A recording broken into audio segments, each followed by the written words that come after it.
Assalamualaikum warahmatullahi wabarakatuh. Alhamdulillah nahmaduhu wa nasta'inuhu wa nastaghfiruhu wa na'udzubillahi min syururi anfusina fa yahdihillahu fala mudhillalah wa may yudhlil fala hadiyalah. Para pendengar yang budiman, ada sebuah kisah di negeri yang mayoritas yang bukan semua memeluk agama Islam.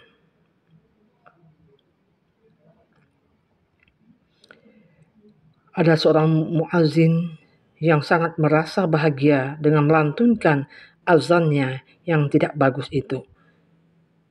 Ia merasa mendapat kehormatan untuk memanggil sholat di satu negeri di mana orang yang sangat jarang untuk melakukan sholat.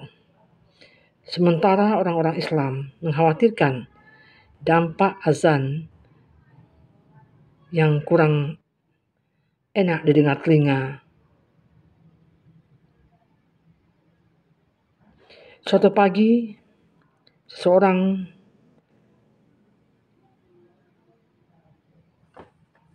yang bukan agama Islam datang membawa jubah lilin dan manisan. Orang kafir itu mendatangi jamaah kaum muslim. Para pendengar, dengan sikap yang bersahabat, berulang-ulang dia bertanya, "Katakan kepadaku, di mana sang muazin itu? Tunjukkan kepadaku, siapa dia?" Muazin yang suara dan teriakannya selalu menambah kebahagiaan hatiku. Kebahagiaan apa yang kau peroleh dari suara muazin yang tidak bagus itu? Seorang muslim bertanya. Lalu orang kafir itu bercerita, suara muazin itu menembus ke gereja tempat kami tinggal. Aku mempunyai seorang anak perempuan yang sangat cantik dan berakhlak mulia. Ia berkeinginan sekali untuk menikahi seorang mukmin yang sejati. Ia mempelajari agama Islam dan tampaknya tertarik untuk masuk Islam. Kecintaan kepada iman sudah tumbuh dalam hatinya. Aku tersiksa, gelisah, dan terus-menerus dilanda kerisauan memikirkan anak gadisku itu. Aku khawatir ia akan masuk Islam, dan aku tahu tidak ada obat yang dapat menyembuhkan dia. Sampai suatu saat anak perempuanku mendengar suara azan itu. Ia bertanya, "Apa suara yang tidak enak itu?" Suara ini mengganggu telingaku. Belum pernah dalam hidupku aku mendengar suara sejelek itu di tempat-tempat ibadah atau gereja. Saudara perempuannya menjawab, suara itu namanya azan, panggilan untuk beribadah bagi orang-orang Islam.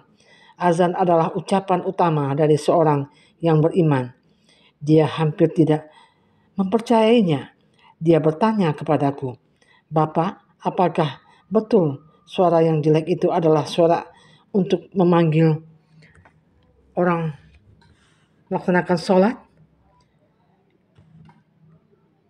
Ketika dia sudah diyakini bahwa betul suara itu adalah suara azan, wajah anak itu berubah pucat pasi. Dalam hatinya tersimpan rasa ketidaknyamanan atau kebencian pada Islam. Begitu aku menyaksikan perubahan itu, aku merasa dilepaskan dari segala kecemasan dan penderitaan. Tadi malam aku tidur dengan nyenyak.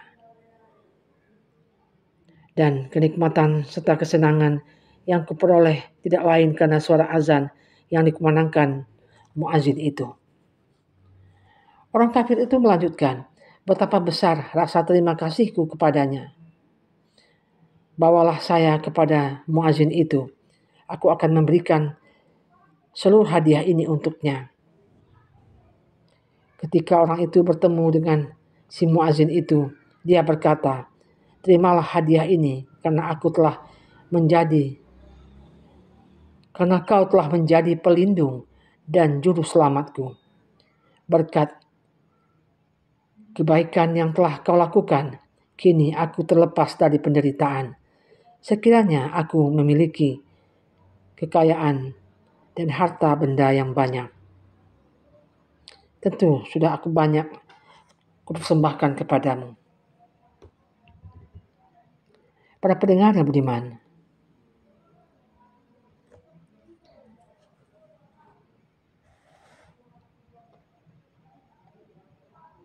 sebuah cerita yang berisi parodi atau sebuah sindiran ini yang sangat halus. Azan yang dilantunkan dengan buruk dapat menghalangi orang untuk memeluk agama Islam. Dari cerita tersebut kita tahu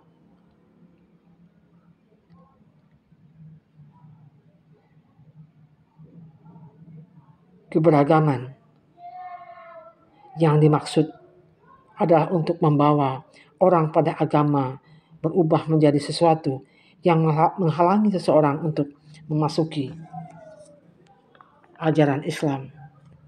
Karena azan yang tidak mempunyai penyampaian yang baik.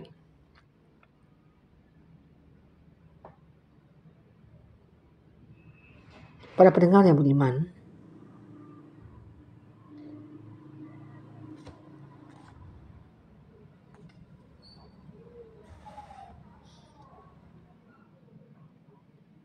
dengan itu sebetulnya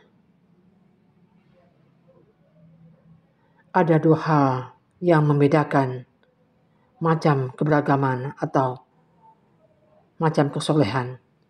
Ada kesolehan yang pertama adalah kesolehan pulasan.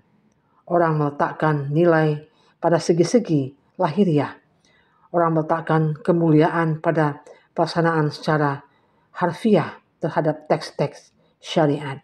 Seperti orang yang berazan tadi, merasa azannya betul-betul melaksanakan perintah agama. Karena azan itu seperti disebutkan dalam hadis adalah satu kewajiban yang mulia. Dengan berpegang pada teks-teks itu, maka orang berlomba-lomba untuk melakukan azan. Tetapi karena yang mereka ambil hanya bungkusnya dan melupakan hakikatnya, yang terjadi adalah kebalikan dari apa yang dimaksudkan.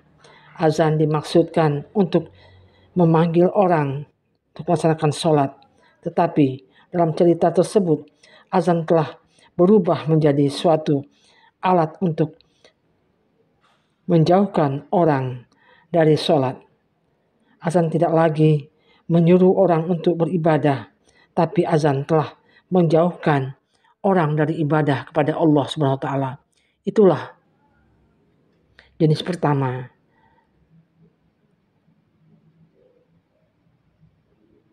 dari muazin yang bersuara buruk tadi. Kemudian seseorang yang berpegang teguh pada teks-teks syariat lalu melupakan maksud yang sebenarnya dari ajaran agama. Kemudian yang kedua adalah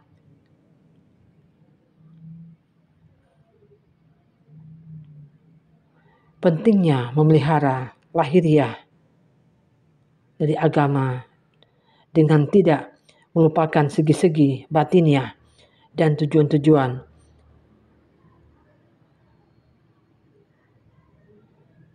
yang baik ini akan menimbulkan keimanan yang tulus, seperti keimanan Bayazid Al-Bustami. Para pendengar yang beriman,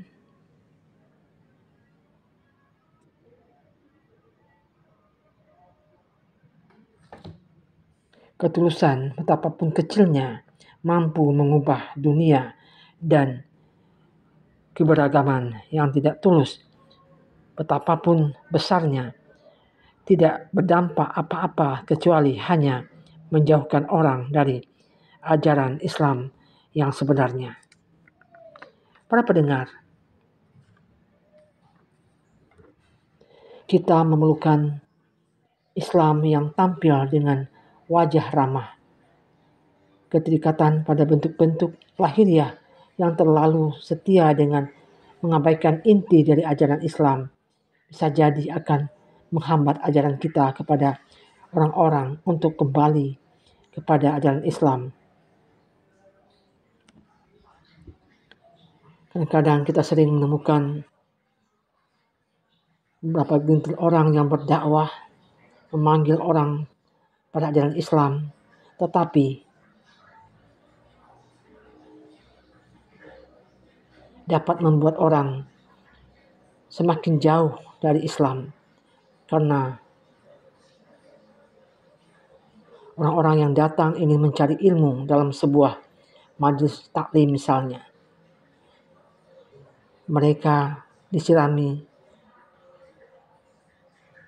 kadang dengan kecaman atau ejekan dengan suara-suara yang keras yang menjauhkan kecintaan mereka kepada ajaran agama Islam. Sedangkan ajaran Islam itu Allah sudah menganjurkan wanti-wanti untuk bersikap bijaksana dalam penyampaiannya. Tidak berlaku kasar dan keras, karena apabila kita keras dan kasar membuat orang-orang akan menjauh dari kita. Dakwah Islam pada dasarnya mengajak kepada yang ma'ruf dan mencegah yang mungkar adalah dengan cara hikmah dan bijaksana. Allah berfirman dalam surat An-Nahl ayat 125. A'udzu billahi minasy syaithanir rajim. Bismillahirrahmanirrahim. Ud'u ila sabili rabbika bil hikmah wal mau'izatil hasanah wajadilhum billati hiya ahsan. Serulah manusia itu dengan cara hikmah dan bijaksana, dan bantahlah mereka dengan cara hikmah dan bijaksana pula.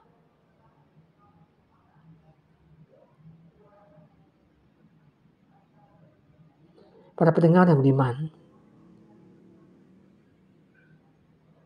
marilah kita berusaha, berikhtiar untuk mencari rahasia dari setiap ibadah yang kita lakukan.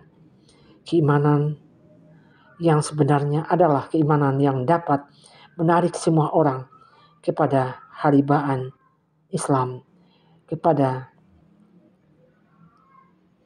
ajaran Allah dan Rasulnya berdasarkan Al-Quran dan Sunnah, apapun bentuknya, termasuk melaksanakan azan.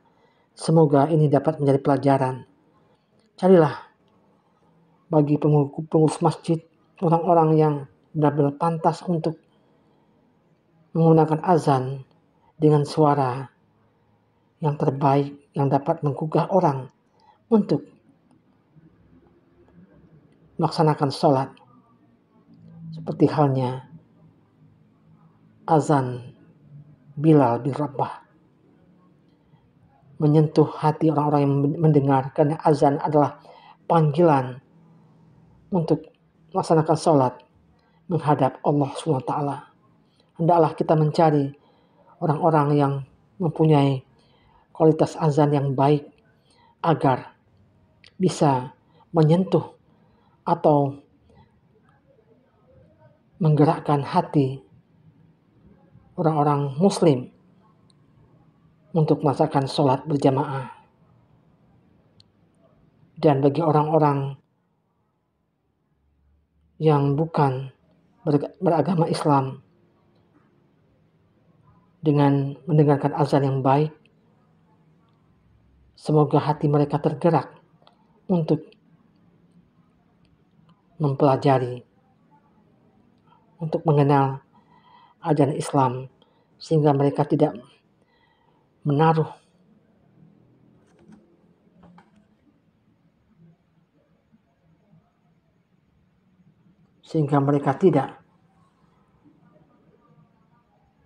menganggap Islam itu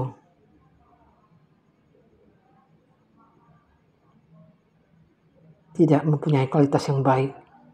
Karena dengan azan saja sudah dapat membuat orang-orang merasa suatu hal-hal yang sangat menyejukkan hati dengan mendengar panggilan azan tersebut. Semoga saja ini dapat menjadi pelajaran bagi kita, bagi pengurus masjid. Berilah amanah kepada seorang yang betul-betul pantas untuk melaksanakan azan. Jangan sampai yang melaksanakan azan dengan suara yang tidak enak didengar telinga, atau orang-orang yang sudah tua yang napasnya sudah mulai terengah-engah. Carilah orang-orang yang benar-benar mampu dalam melaksanakan tugasnya sehingga dia dapat melaksanakan azan dengan sebaik-baiknya. Demikianlah. Billahi taufiq wal hidayah. Assalamualaikum warahmatullahi wabarakatuh.